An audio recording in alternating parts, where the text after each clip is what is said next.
Hello mga stories. Okay. Una sa lahat, binabati ko kayo ng Merry Christmas. Maligayang Pasko sa inyo lahat. Simula hanggang ano lang tayo, no? Hanggang December 19 ang ating content. So simula nung December 22 hanggang January 2 ay wala tayong magiging content sa nasabing date na yan.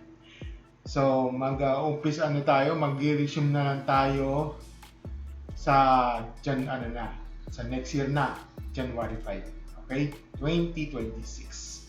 So, yun. Pero lang tayo mga stories, no? Kita-kita pa rin tayo, no? Sa Facebook, sa Facebook page ko. Ito, yung sa Facebook page ko, Marky Stories. Doon tayo mag-update.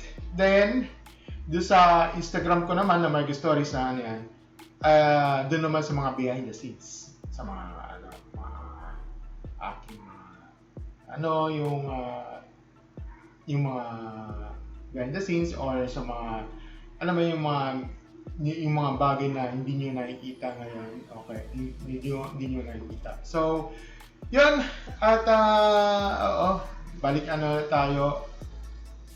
babalik tayo sa January na. Sa January 5 na. Okay, mga stories. So, wait lang dagdag ko ba lang to. Simula nung January 1, New Year's Day, 12 midnight, pagpatak ng New Year's, di ba? New Year's Eve, January 1, may magbabago ang ating channel, which is yung Story Shorts 2.0. Ito yung Shorts 2.0, Marky Stories, at saka sa Stories AIC, which is yung yan. Okay? May magbabago itong tatlong channel na to. So, abang-abangan nyo, mga stories, dito sa Facebook, no? At may tayo, no? Abangan nyo at magiging surpresa ito para sa inyo, mga stories. Ngayon, tayo, parang hanggang lang ito as of recording, hanggang December 19 na lang yung ating content. So, yun, mga stories. So, kita-kita lang tayo. Kita-kita tayo sa January 5. Yun lang mga stories, and thank you, and have a great and never-ending stories, and happy holidays to everyone.